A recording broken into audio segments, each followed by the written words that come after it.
to Jeff's right is Chris Reynolds. Coach will start with an opening statement. Not the way we wanted to play today. I don't think that's a secret to anybody. Felt like anytime we tried to get some momentum going, they were able to take it away from us, and didn't execute very well. Obviously did some things that didn't help ourselves with some turnovers and some penalties, and didn't tackle very well. And it's a really good football team in Buffalo. When you do those things, that's probably the result you're going to get every time. So congratulations to Lance. I know their program first bowl victory. He does an incredible job. He's a really good coach. I enjoyed getting to know him and have a lot of respect for their program. And they got after us today. So congratulations to them. We'll open up for questions for Coach and the student athletes. Will, despite what happened today, how would you characterize this season?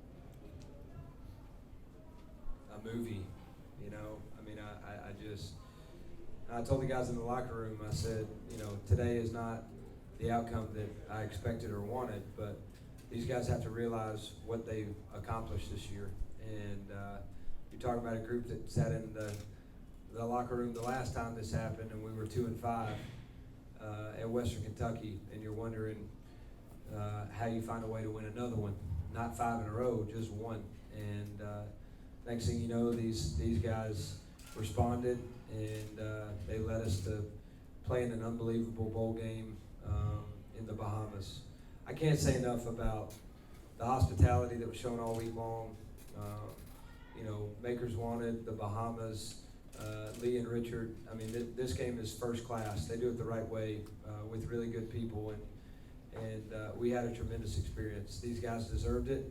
I would have loved to have played better on national television in our first ever bowl game, but we didn't, and I need to go back and figure out what I need to do to make sure that our team is more prepared the next time this happens.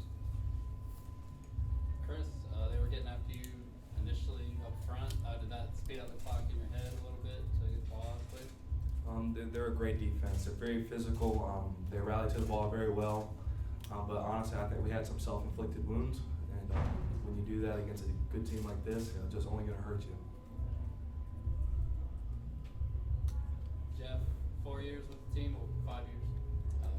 What's the best memory you've had? Obviously, this isn't the way you want to finish, but throughout the time, yeah. enjoy the most. I've thought about this a couple times. You know, this trip will be hard to beat. Being with all my teammates, you'll never get a chance to be at the beach, let alone the Bahamas, you know, with your team. So those guys are my family for life. I just appreciate each and every one of them. And I'm just thankful, you know. Trying to show gratitude to everybody I can. The guys sitting next to me, Coach Healy and Chris, you know, these guys, you know, they work extremely hard, and I'm just thankful for them. I'm thankful for the bonds, you know, the brotherhood that has developed over this year, and, you know, going 2-5 and coming back strong. And, you know, it's been, like Coach said, it's been a movie. It's been emotional. It's been a roller coaster.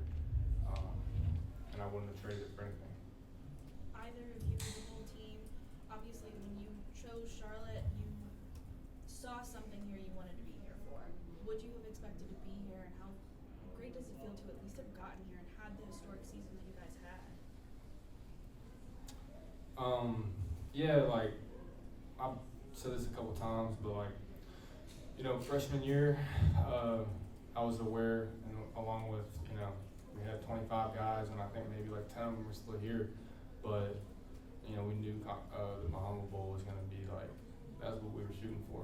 We knew we could work up from that, and, you know, it finally happened this year, and I'm just thankful for it. Chris, you've got a couple years left. Where do you see the program going from here?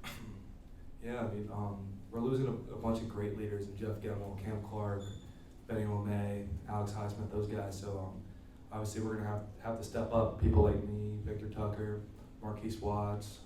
We're definitely going to step up in our leadership roles. And I think we're going to be hungry. You know, this isn't how we wanted to end. I think it's going to motivate us going into the offseason, and we're going to work harder than we ever worked before. Coach, it has been a season of come from behind wins. What's the message to the team in the locker room after this one when you fought back? I love them. So proud of them. And now is the first time I think we were able to kind of look back and reflect on what they'd accomplished. It's a special group, and I just can't thank them enough for buying into our culture and our staff, and believing in us enough to respond the way they did. I think that these guys will learn a lot about themselves, things that will help them far beyond football, because of the way they handled this adversity that we went through this year and the way they were able to come out on the other side.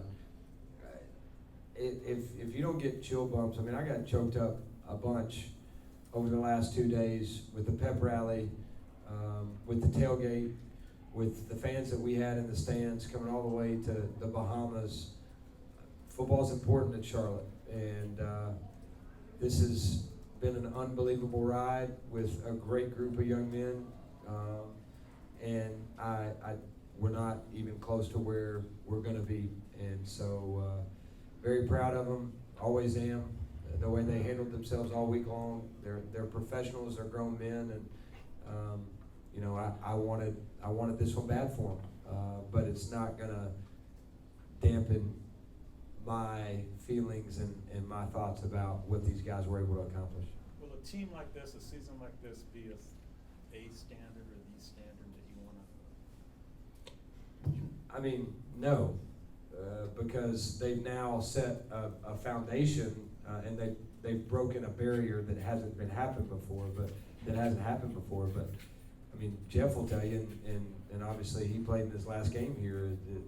The standard and the expectation here should be to win conference championships, and to win bowl games. So we broke through and did and had a first this year, but the standard is still higher than even what we were able to accomplish. Jeff, Jarrett Patterson, what kind of running back was he? Was he what you thought he'd be? He top 5 in the nation, rushing yards. Like, he's a good back. There were some times we had him, and he's a slippery back. He can get away. So, he's definitely a good back. I think we were better with our tackling. We definitely would have held him to less yards. Impressive about him, he's a sophomore and he's a captain. Not only does he rush for 1,700 yards, he's a captain of the football team. So I agree. I think there were some things that we could have done better, but give him a lot of credit for the day he had. He was impressive. How dominant was he, especially in the second half? And how hard was it to defend him in the second half? That's really when he kind of caught steam there. Yeah, I think they had maybe 86 or 80 rushing yards at halftime, somewhere around in there, and then I don't know what he finished with, but he definitely wore on us. We looked tired, and we fell off on some tackles when we had him. So he seemed to get stronger as the game went on, and he got after us. Chris, how much was the wind a factor? I really didn't think about it at all much throughout the game. We practiced it on, I think, worse conditions on Friday, and I felt comfortable in it. I don't think any other guys were too worried about it. Coach, you were pretty fired up on the sideline after the first few possessions on both sides of the ball. What was your message to the team to try and get them going?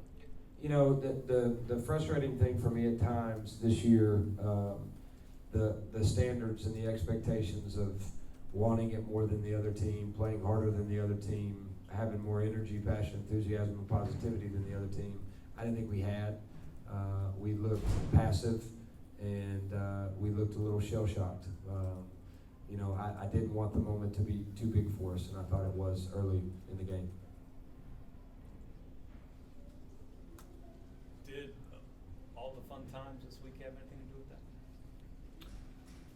Maybe, anytime we lose a football game, I put it back on myself. So maybe I didn't do a good enough job getting these guys ready to play.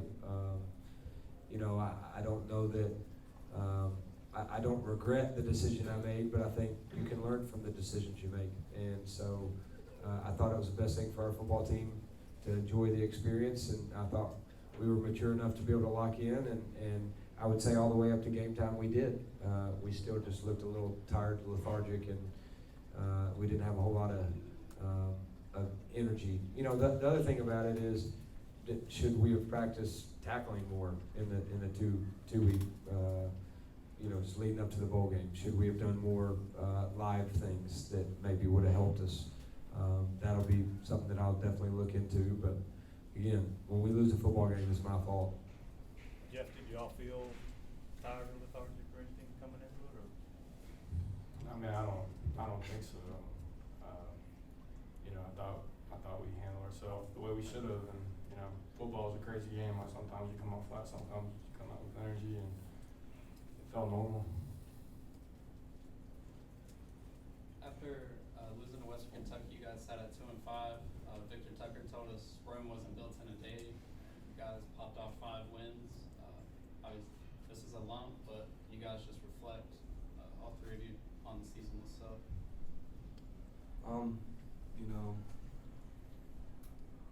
Looking back, I've said this a lot. At that 2-5 mark, nobody was doubting anything. Everybody was just hungry because they wanted to make a stance in this program. They wanted to change something. They wanted to change perception of the city, of the football team. And I think everybody put their head down and they said this isn't going to happen anymore. And it started with North Texas when we rallied in the 4th quarter and carried on from there. It's contagious. Winning is contagious, and so is losing, in all sports. And to see it catch fire in those 5 wins, and see the smiles on everybody's faces, and to see everybody just want to keep going and just get better every single week and make a better stance than the week before, it's special to watch. And I look forward to carrying that over to next season. Yeah, like football is a really great game, and it teaches you a lot of life lessons. It's taught me a lot. It's taught me perseverance, being consistent, taking that characteristic into all areas of my life. Playing football since I was 6 years old, you learn a lot. It's stuff you don't learn in school. You don't learn it at home like my coaches taught me it. So it's been a good ride, and I love my team, and I'm just thankful for all of them, and it's taught me a lot of life lessons that I'll never forget. As disappointing as today was, I could not be more proud of this group of people and everybody. Our fan base, our city, our administration, our players, our staff. Tremendous effort to get to where we are, and a magical opportunity coming to the Bahamas, a magical season, and we're gonna walk out of here. We're gonna hold our head really high, and we're gonna be excited about what the future of our program looks like. And credit to these seniors in this group for being able to have this type of season and establish what is the first step in what we expect to be a really, really good football program. Thanks and congrats on a great season. Thank you. Appreciate it, everybody.